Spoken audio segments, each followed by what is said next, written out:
Dober dan želim vsem.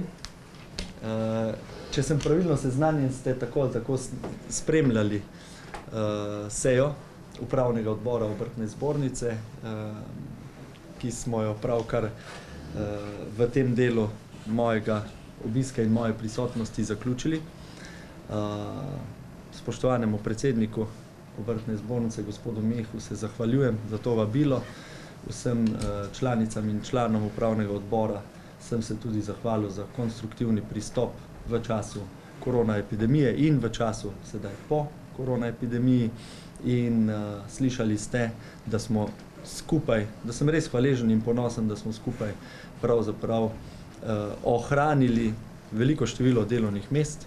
Lahko rečem, skoraj tretjino slovenskih delovnih mest z ukrepi, ki smo jih skupaj oblikovali in sprejeli tudi v socialnem dialogu, potrdili in preverili za ohranitev delovnih mest. Nosilna ukrepa sta čakanje na delo in skrajšani delovni čas.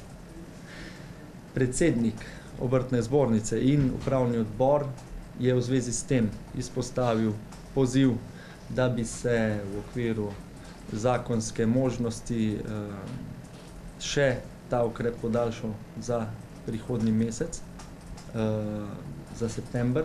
Kot veste, imamo to možnost, da s sklepom vlade to zadevo podaljšamo. Že včeraj, kot sem seznanil upravni odbor, smo v stranki Nova Slovenija, ki me je predlagala na mesto ministra za delo, o tem razpravljali. In mislim, da bomo kmalu sprejeli ustrezno odločitev, da bi čim bolj pomagali zaščititi delovna mesta in pomagali gospodarstvu, da se postavi na noge v tem času po korona krizi. Dejstvo je, da določene panoge, na to so me danes člani upravnega odbora opozorili, še ne morejo poslovati. Gre predvsem za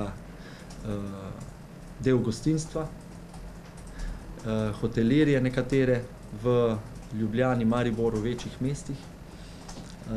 Gre za turistične prevoze in za veliki del industrije srečanj. To so vsi, ki zagotavljajo izvedbo, pripravo in izvedbo prireditev, koncertov in podobnih dogodkov, sejmov. Druga stvar, ki jo je upravni odbor in predsednik v imenu Obrtne zbornice izpostavil, je predlog zakona o dolgotrajni oskrbi. Odzvali so se na ta v javno razpravo predlagan način financiranja. Kot veste, kot je tudi že Ministrstvo za finance sporočilo, tudi jaz povem in sem povedal danes upravnemu odboru Obrtne zbornice, ta vir financiranja ni bil še usklajevan in ni usklajen in je to pač predlog nosilca tega zakonskega predloga. Gotovo pa je zdaj, in to smo se vsi skupaj strinjali v času javne razprave in kasneje v vseh usklajevanjih, priložnost, da konstruktivno pristopimo k iskanju virov, sredstev za dolgotrajno oskrbo z jasnim ciljem, da želimo oskrbovance, torej starejše in tiste, ki potrebujejo dolgotrajno oskrbo, finančno razbremeniti. Danes je to nesorazmerno velik strošek, veliko finančno breme za vsakega starejšega v domu starejših. Torej, želimo jih razbremeniti, obenem pa najti rešitev, ki ne bo dodatno obremenila gospodarstva. Obrtna zbornica je tukaj predstavila dve alternativni rešitvi, morda bo predsednik več o tem povedal. Na kratko pa povem, da so predlagali, vkolikor se uvede nova prispevna stopnja za dolgotrajno oskrbo, predlagate, da se v enaki meri razbremeni ostale prispevne stopnje na prihodke iz dela, da ostane skupno breme enako oziroma se ne povečuje. Drugi predlog, ki je tudi zanimiv, pa je, da bi lahko manko sredstev našli v odpravi, bolj rigorozni odpravi črne oziroma sive ekonomije, kjer je gotovo veliko rezerve za dodatna sredstva. Tretja stvar, ki je bila izpostavljena na seji, pa je dvojni status upokojencev. Obrtna zbornica že vrsto let opozarja na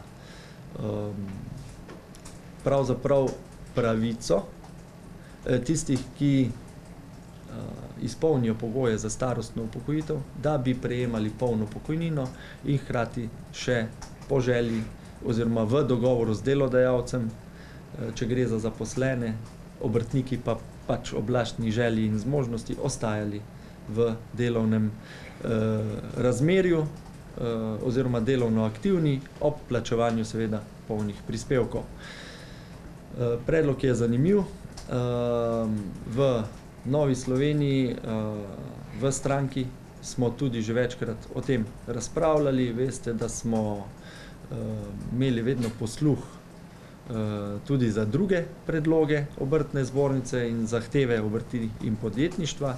In predsedniku ter članom upravnega odbora sem zagotovil, da bomo znotraj Nove Slovenije in tudi znotraj vlade iskali poti, kako bi lahko te rešitve, ki smo jih v preteklosti že predlagali, tudi uveljavili. V mislih imam pa poleg že izpostavljenega še, in s tem zaključim, možnost skrajšanja bremena bolniške v breme delodajalca iz 30 delovnih dni na 15 delovnih dni. S tem bi lahko zelo pomagali samozaposlenim in pa delodajalcem, ki imajo tu veliko breme, in pa pri ustvarjanju bolj varnega in bolj naklonjenega poslovnega okolja obrtnikom in podjetnikom, tudi s tem, da ne bi imeli na ramenih vse odgovornosti zaradi poškodb svojih zaposlenih, tako na delovnem mestu kot izven delovnega mesta. Zaključim. Upravnemu odboru Obrtne zbornice sem zagotovil, da so vrata Ministrstva za delo, kot ste do sedaj že izkusili, vedno odprta, da želimo prisluhniti in tudi uveljavljati rešitve, odpravljati birokratske ovire, odpravljati tudi nesmiselne zahteve, ki hromijo vaše delo ali pa možnost razvoja. Želimo biti tisti, ki iščemo rešitve in na te izzive tega časa, ko smo še vedno v nevarnosti korona epidemije, biti tisto ministrstvo, ki pomaga, ponudi roko in pomaga voditi slovenske podjetnike in obrtnike skozi te viharne čase. Tudi stranka, ki me je predlagala na mesto ministrstva, Nova Slovenija, je stranka, ki je pravzaprav glas tihe večine, glas obrtnikov in podjetnikov, glas tistih, ki se preživljajo z delom svojih rok, in tudi zaradi tega imate pri nas vedno odprta vrata za komunikacijo in za iskanje rešitev. Seveda pa, in to sem vam zelo hvaležen, tudi Obrtna zbornica izredno poudarja pomen socialnega dialoga in pomen njegovega razvoja za to, da bomo državo blaginje lahko ohranili v taki meri, kot jo imamo tudi zanamce. Hvala lepa.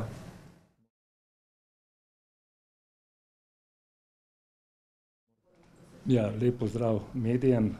Moram reči, da sem vesel, da se je minister za delo, družino in socialne zadeve odzval današnjemu povabilu Obrtno-podjetniške zbornice Slovenije na naš upravni odbor, kateremu so lahko naše članice in člani predstavili probleme, katere tarejo nas, obrtnike in podjetnike. Teh je kar veliko, moram pa reči, da je Ministrstvo za delo, družino in socialo nekako povezano z Obrtno-podjetniško zbornico. Zakaj? Mi smo povezani tako z delom, z družino, kar večina slovenskih podjetij je v družinski lasti, in seveda tudi sociala nam ni tuja. Zato je toliko bolj pomembno še tudi, da govorimo tudi o sociali.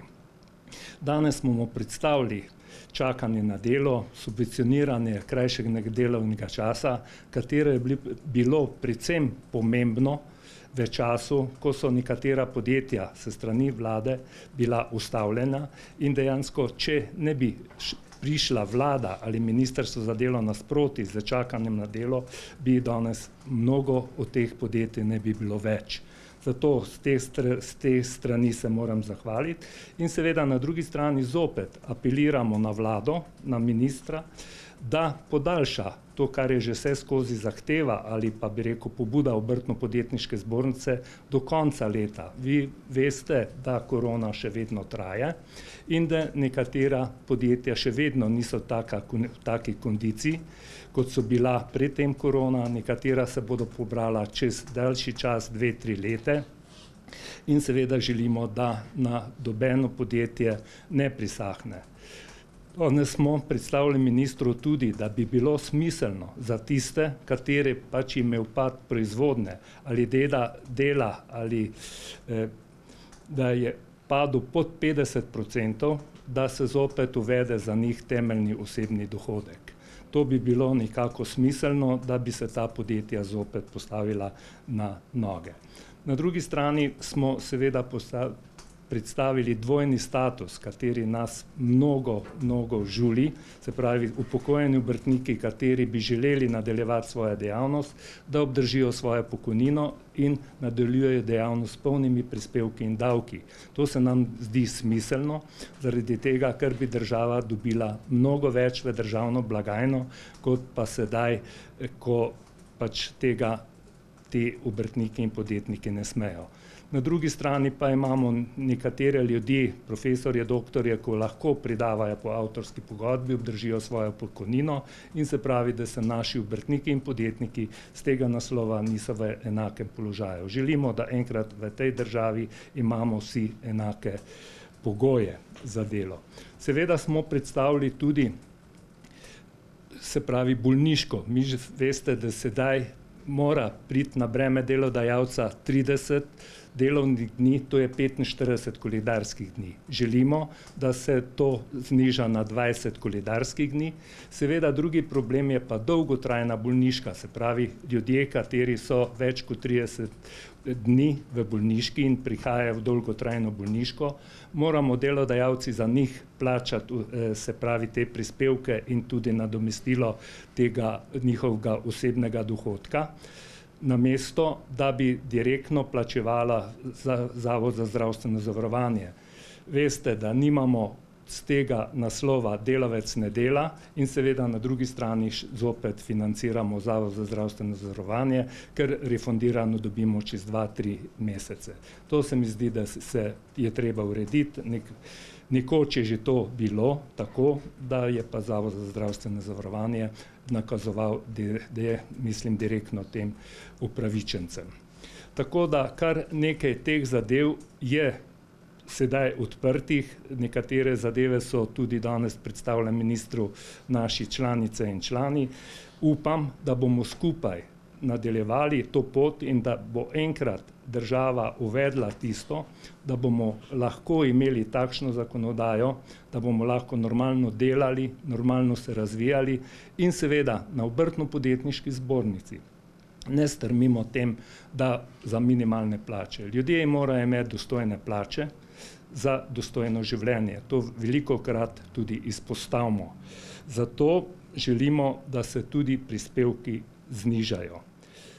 Glede na dolgotrajno oskrbo, kar se dotika prispevkov, mi smo za to in seveda pozdravljamo, da se zakon o dolgotrajni oskrbi sprejme, ker navsezadnje to, kar je že tudi minister dejal, ne samo za starejše ljudi, tudi invalidi.